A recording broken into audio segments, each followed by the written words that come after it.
According to the United States Surgeon General, we are in a loneliness epidemic. Nearly 1 in 4 adults say they feel completely alone, cut off from the world around them. But sometimes distance isn't something that happens to you.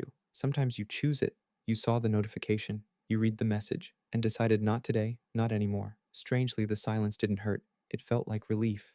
And that's exactly what I want to talk about today. Because every conversation about cutting people off stops at protect your peace. Like that's the whole story. It's not even close. So let's start where it actually starts. Most people who cut others off didn't learn that skill in adulthood. They learned it much earlier. Psychologists use the term parentification to describe what happens when a child takes on emotional or practical responsibilities that belong to adults. What it actually looks like is a 7-year-old reading the room before they read chapter books. It looks like knowing from the sound of footsteps on the stairs what kind of night it's going to be. It looks like being the one who keeps everything from falling apart while everyone else just gets to exist. Dr. Lisa Hooper's research on parentified children found that these kids don't develop true maturity. They develop a survival adaptation that looks like maturity. Their nervous system learns to operate in crisis mode as a default setting. And here's what never gets said. A nervous system that spent years scanning for danger doesn't just switch off. It runs that program forever, which means that for a lot of people who cut others off, the real question isn't why they're doing it now. It's why it took so long. You were trained from childhood to manage everyone else's emotional world, while yours went unacknowledged. You became fluent in a language that most people never have to learn: how to diffuse tension before it ignites, how to make everyone comfortable while quietly drowning, how to be the reliable one, the steady one, the one who shows up at 3 a.m. without being asked. And you probably did this for years. You showed up consistently for people who couldn't do the same, not because you didn't notice, but because being needed felt like the closest thing to being loved that you knew. That's not a personality flaw. That's a wound with a specific shape. And at some point, something in you decided it was done carrying it. But here's where the real psychology gets complicated. Not everyone you cut off was a villain, and nobody wants to say that out loud. The cultural script around going no contact is built entirely around escaping toxic people.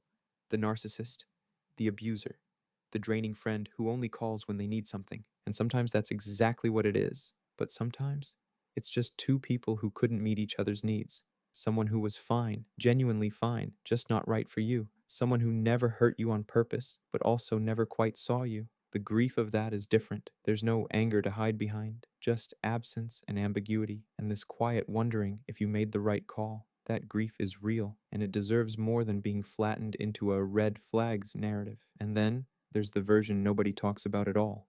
Some people didn't consciously cut anyone off.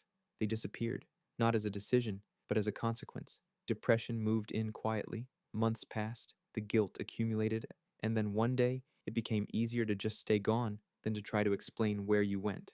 Psychologists recognize this pattern, isolation, as a symptom of depression that becomes its own trap. You didn't mean to withdraw from everyone. You just went under for a while. And by the time you came up for air, too much time had passed. The shame of reappearing felt bigger than the loneliness of staying away. So you stayed away. Not because you chose it, because shame paralysis made the choice for you. If that's your version of this, I need you to hear something. That's not coldness. That's not who you are. That's what untreated pain looks like when it doesn't have anywhere to go. Now, here's the part of this that takes honesty, real honesty. Not every cut was right. Some people who've been through too much develop hypervigilance that misfires. Your threat detection system gets calibrated so high that it registers genuine safety as danger, because safety is unfamiliar. And sometimes, without realizing it, you walked away from someone who was actually good, someone who was consistent and present and safe in ways you didn't recognize, because you had never had a reference point for it. And their steadiness felt like waiting for the other shoe to drop, so you dropped it yourself.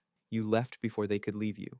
That's not weakness. That's a nervous system doing what it learned to do. But it's worth sitting with, because the pattern that protected you once can become the thing that empties your life out later. Let's talk about the grief, because every video about cutting people off ends at relief, and relief is real, but it's not the whole thing. You probably miss them sometimes, not in a way that makes you want to undo it, but in the quiet way you miss a version of your own life that no longer exists. You replay things, specific moments, a laugh, an inside joke, the particular way they knew something about you that took years to build, and there's no word for missing someone you chose to leave. It's a grief that doesn't get acknowledged because it looks like a decision you made, but decisions can still break your heart. Relief and grief live in the same body. You can know something was right and still mourn it. Both things are true.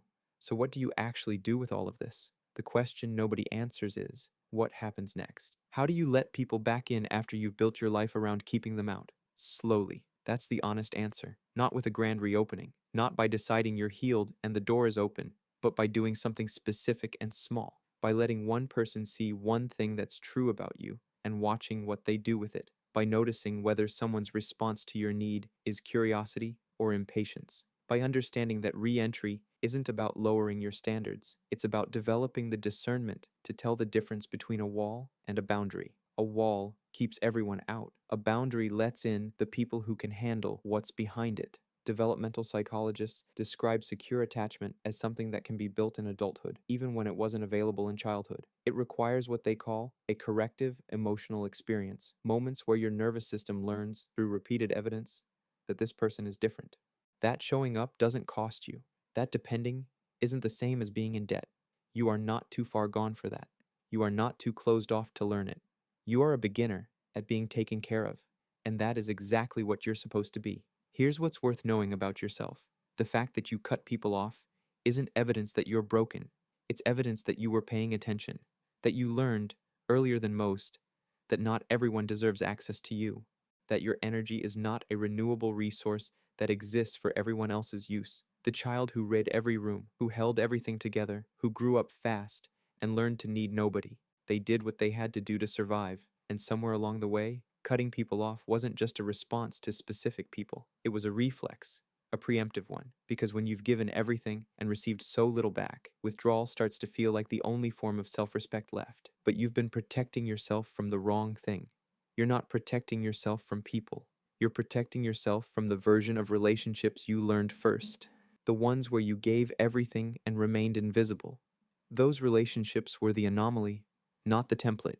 The people worth letting in won't need you to manage their emotions. They won't require constant translation between what you mean and what they're willing to hear.